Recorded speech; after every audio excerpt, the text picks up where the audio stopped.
what we have here is a proportion, and the unknown in this proportion or equation is the letter P.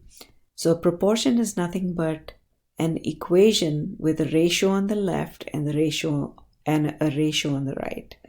So the first step is to cross multiply and write down in the next step the entire equation.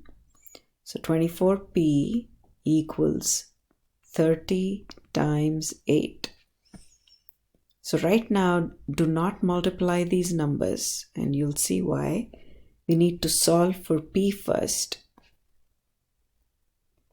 And in order to get p by itself, we divide both sides by 24. So basically what we have done here is solved for p.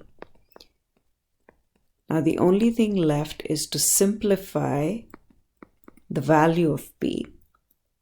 So we have a hidden factor 8 and 3. So 8 times 3 is 24. That's what we write down. And then 3 times 10 is 30. And then we also have an 8 in the numerator. So that cancels. 8 and 8 get cancelled. 3 and 3 get cancelled. And the value of p equals 10.